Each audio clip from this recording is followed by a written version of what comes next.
بسم اللہ الرحمن الرحیم۔ ہاروت اور ماروت دو فرشتے تھے جو لوگوں کی آزمائش کے لیے اللہ نے دنیا میں بھیجے۔ اب سوال پیدا ہوتا ہے کہ اللہ نے کس ضرورت اور حکمت کے تحت انہیں دنیا میں اور کس علاقے میں بھیجا، تو ضروری ہے کہ پہلے اس کے بیک گراؤنڈ کو جان لیں۔ سورۃ البقرہ کی آیت نمبر 102 میں اللہ تعالیٰ فرماتے ہیں، اور وہ اس باطل چیز کے پیچھے لگ گئے جو سلیمان کے عہد میں شیاطین پڑھا کرتے تھے، حالانکہ سلیمان نے کفر نہیں کیا بلکہ شیطانوں نے کفر کیا جو لوگوں کو جادو سکھاتے تھے، اور ان باتوں کے پیچھے لگ گئے جو بابل میں دو فرشتوں ہاروت و ماروت پر اتاری گئی تھی، حالانکہ وہ دونوں کسی کو کچھ نہیں سکھاتے تھے جب تک یہ نہ کہہ دیتے کہ ہم تو آزمائش ہے، بس تم کفر نہ کرو۔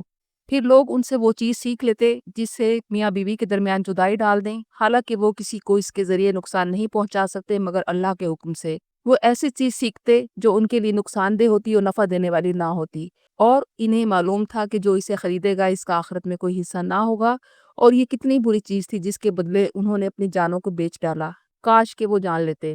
جب اللہ نے دو فرشتوں کو بھیجا تو یہ وہ وقت تھا جب بنی اسرائیل نبی کی تعلیمات چھوڑ کر جادو سیکھنے پر لگے رہتے تھے۔ جادو سیکھنا اور جادو کرنا بنی اسرائیل کے مزاج میں شامل تھا، اور بہت سے یہودی اسے اچھا کام سمجھتے تھے، اور بعض لوگ جادوگروں کو مقدس اور قابل اعتبار سمجھنے لگے تھے، اور یہودی لوگ تعویذ کرنے والوں کو ربانی، ربی اور امام کے نام سے پکارتے تھے۔ حضرت داؤد اور حضرت سلیمان علیہ السلام بہت طاقتور اور مرتبے والے انبیاء تھے جنہیں اللہ نے حکومتیں اور بادشاہت بھی دی تھی، اور انہی کے دور میں یہ یہودی لوگ شیطان کے پیچھے لگ گئے۔ شیاطین لوگوں کو جادو سکھانے لگے تو قوم ان کے پیچھے چلنے لگی۔ یہودی قوم میں آج بھی ایک فرقہ ہے جو جادو کو باقاعدہ دین کا حصہ سمجھتا ہے، انہیں قبالسٹ کہتے ہیں۔ یہ قبالہ جادو سیکھتے اور سکھاتے ہیں، اور جادو کو بطور ایک ہنر، ایک سکل کے طور پر استعمال کرتے ہیں۔ یہ ان کا پورا کاروبار ہے۔ حضرت سلیمان علیہ السلام کی سلطنت بہت وسیع اور طاقتور تھی۔ ان کی حکومت جن و انس پر تھی، ہوا بھی ان کے تابع تھی۔ جن حضرت سلیمان علیہ السلام کے حکموں کی تعمیل کرتے، آپ کے دربار میں کیونکہ انسان اور جن موجود ہوتے تو اس وجہ سے انسان بھی جنوں کی صحبت میں رہتے تھے۔ جنات سے مراد یہاں شیاطین ہیں۔ جنات ایک شریر مخلوق ہے اور شیطان بھی اسی مخلوق کا حصہ ہے۔ انسان اور جنوں کے اس میل ملاپ کی وجہ سے لوگوں نے کام کرنا چھوڑ دیا اور شیاطین کو خوش کرنے لگے اور جادو پر کتابیں لکھنے لگے۔ جب حضرت سلیمان علیہ السلام کو پتہ چلا تو آپ نے حکم دیا کہ جادو کی تمام کتابیں اور نسخے جمع کر لیے جائیں۔ آپ نے انہیں ایک صندوق میں رکھوا دیا اور اپنے تخت کے نیچے انہیں دفن کروا دیا۔ انہیں ضائع کیوں نہیں کیا یہ ہم نہیں جان سکتے۔ پھر جب حضرت سلیمان علیہ السلام کا انتقال ہوا تو جنہوں نے وہ کتابیں نکال لیں اور جادو سیکھنے میں لگ گئے، اور کہا کہ سلیمان نبی نہ تھے بلکہ جادوگر تھے، اور اپنے جادو کی وجہ سے وہ جنوں سے کام لیتے تھے اور تمام مخلوقات بھی ان کے تابع تھی، اور جادو کی وجہ سے ہی ہوا کو بھی اپنا مطیع بنایا ہوا تھا اور پرندوں کی بولیاں سمجھ لیتے تھے۔ شیاطین نے لوگوں کو کہا کہ جادو کرنا سلیمان علیہ السلام کی سنت تھی، اور یہودی سمجھنے لگے کہ سلیمان نے جادو ہم سے چھپایا ہوا تھا، اب ہمارے پاس آئے گا تو ہمارے پاس پاور بھی آئے گی۔ شیاطین نے حضرت سلیمان علیہ السلام کی وفات کے بعد آپ پر یہ الزام لگایا کہ آپ ان کتابوں کے ذریعے جو آپ نے جنوں سے جمع کی تھی جادو کرتے تھے، اور جو معجزات اللہ نے حضرت داؤد اور حضرت سلیمان علیہ السلام کو دیے تھے انہیں نبی کے معجزوں کی بجائے جادو کا کمال سمجھنے لگے۔ اس لیے اللہ نے کہا کہ سلیمان نے کفر نہیں کیا بلکہ شیاطین کفر کرتے تھے۔ جادو کفر ہے، لیکن آج بھی آپ کو دیواروں پر اور تعویذوں پر نقش سلیمانی لکھا نظر آئے گا۔ یہ وہ پس منظر تھا جب لوگوں نے دین کی اصل حقیقت کو دور پھینک دیا تھا اور جادو کو حضرت سلیمان علیہ السلام کی طرف منسوب کر رہے تھے۔ اب سوال یہ پیدا ہوتا ہے کہ اللہ نے بابل شہر کا ہی ذکر کیوں کیا جبکہ حضرت سلیمان علیہ السلام کی حکومت موجودہ فلسطین، شام اور ارد گرد کے علاقوں میں تھی، لیکن بابل یعنی بیبلون موجودہ عراق میں ہے، اس کا حصہ نہ تھا۔ یہ جاننے کے لیے ضروری ہے کہ ہم پہلے بابل کے بارے میں جان لیں۔ بیبلون ایک عظیم الشان اور قدیم ترین شہر تھا جو موجودہ عراق کے علاقے الحلا اور دریائے فرات کے قریب واقع تھا۔ بابل کا ذکر بائبل اور قرآن کے علاوہ کئی مذہبی کتابوں میں بھی آیا ہے۔ یہ سب سے قدیم تہذیب و تمدن کا مرکز تھا۔ کہا جاتا ہے کہ کالے جادو کا آغاز بھی بیبلون سے ہوا۔ دنیا کے مختلف ملکوں میں آج جو جادو ہے اس کا تعلق کہیں نہ کہیں بیبلون سے ضرور جڑتا ہے۔ حضرت سلیمان علیہ السلام کا دور حکمرانی 931 تا 970 قبل مسیح کے درمیان کا تھا۔ آپ کا 40 سالہ دور حکومت تھا۔ بخت نصر نے جب یہودیوں پر حملہ کیا تھا تو ان کی دو شاخیں بن گئی تھیں، ایک حصہ بابل میں تھا اور ایک فلسطین میں، اور فرشتوں ہاروت ماروت کو بابل شہر میں بھیجا گیا تھا۔ حضرت سلیمان اس وقت کے نبی بادشاہ تھے۔ اسلامی تاریخ میں بیبلون کا ذکر جادو اور علم نجوم کی تعلیمات سے جڑا ہے۔ بیبلون کے آثار آج کے عراق میں الحلا شہر کے قریب موجود ہیں، جہاں سیاح اور ماہرین آثار قدیمہ اس عظیم تہذیب و تمدن کی باقیات دیکھنے آتے ہیں۔ بابل کے اس شہر میں اللہ نے انسانی شکل میں دو فرشتوں کو بھیجا جن کے نام ہاروت اور ماروت تھے۔ انسانی شکل میں فرشتوں کا زمین پر آنا کوئی نئی بات نہ تھی۔ قوم لوط پر عذاب کی خبر دینے فرشتے حضرت ابراہیم علیہ السلام کے پاس انسانی شکل میں ہی آئے تھے۔ اللہ نے ایک خاص علم ہاروت ماروت کو دیا۔ اس جادو کے بارے میں مفسرین میں کچھ اختلاف پایا جاتا ہے۔ کچھ کا خیال ہے کہ یہ جادو تھا اور کچھ کا خیال ہے کہ یہ خاص علم تھا۔ دونوں صورتوں میں یہ ایک آزمائش تھا۔ جب وہ علم لے کر لوگوں کو سکھاتے تو یہ بتاتے تھے کہ یہ علم اللہ کی طرف سے آزمائش ہے۔ اب یہودی فرشتوں سے علم سیکھتے اور پھر دوسری طرف شیاطین سے سیکھتے، جس سے لوگوں میں جھگڑے اور میاں بیوی میں جدائیاں ڈال دیتے۔ علم کا غلط استعمال کرتے۔ انہوں نے کفر کا ایک کلمہ نہیں کہا بلکہ کہا کہ کفر چھوڑو، ہم آزمائش کے لیے آئے ہیں۔ وہ پاکیزہ علم لے کر آئے تھے، مگر یہ کلمات بھی اندھا دھند نہیں سکھاتے تھے کہ لوگ یہ کلمات غلط مقاصد کے لیے استعمال نہ کریں۔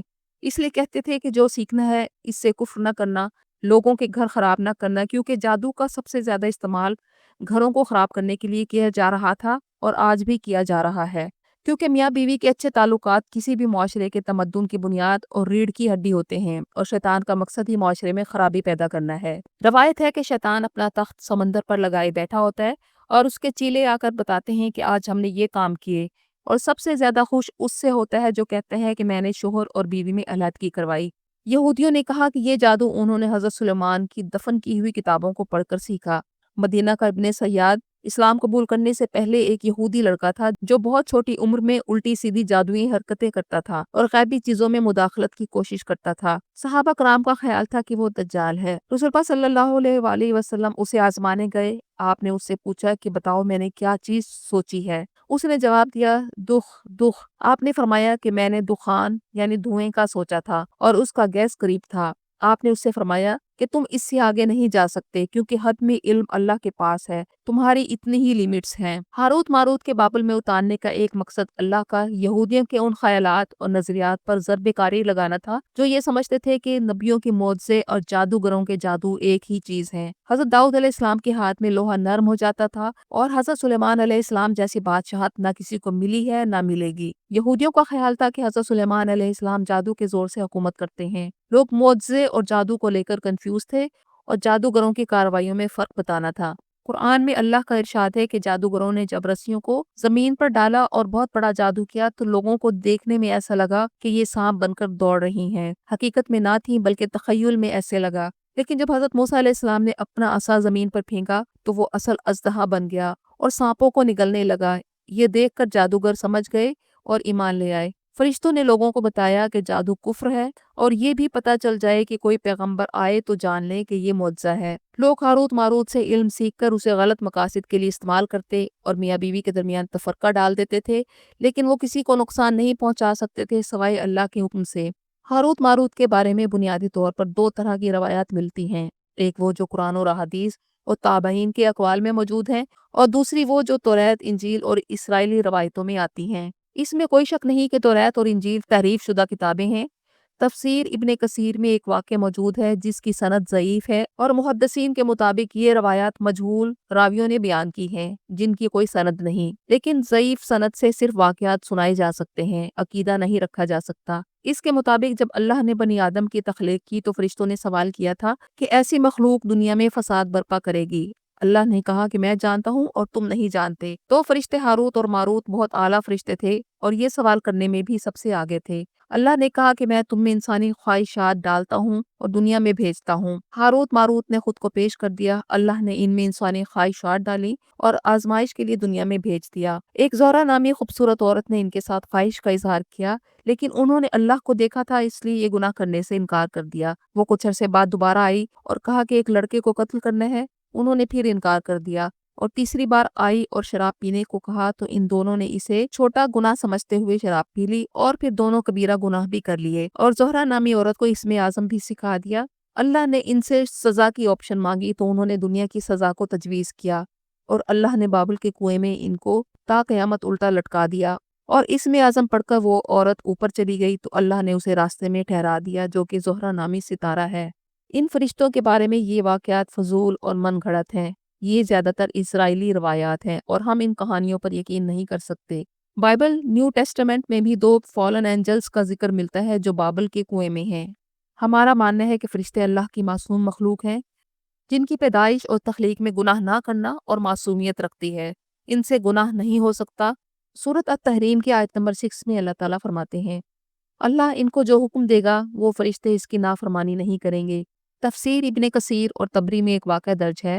حضرت عائشہ رضی اللہ تعالیٰ عنہ فرماتی ہیں کہ دومت الجندل کی ایک عورت رسول پاک کے انتقال کے تھوڑے عرصے بعد حضرت عائشہ کے پاس آئی اور کہا کہ رسول پاک کہاں ہیں؟ میں نے توبہ کرنی ہے۔ رسول پاک کے انتقال کی خبر پا کر وہ رونے لگی اور بتایا کہ جب میرا شوہر مجھے چھوڑ کر چلا گیا تو میں نے ایک بڑھیا سے اس کا ذکر کیا، وہ مجھے کتے پر سوار کروا کر بیبلون لے گئی۔ وہاں میں نے زنجیروں میں جکڑے کنویں میں 2 شخص لٹکے ہوئے دیکھے۔ میں نے جادو سیکھنے کی خواہش کی تو انہوں نے کہا کہ یہ کفر ہے، ہم آزمائش کے لیے آئے ہیں، لیکن میرے اصرار پر وہ مان گئے تو میرے جسم سے ایک سفید گھڑ سوار جیسی چیز نکل کر اوپر چلی گئی۔ میرے پوچھنے پر انہوں نے بتایا کہ یہ تمہارا ایمان تھا کہ جیسے ہی تم نے جادو سیکھنے کے لیے خود کو پیش کیا تمہارا ایمان چلا گیا، اب تم کافر ہو۔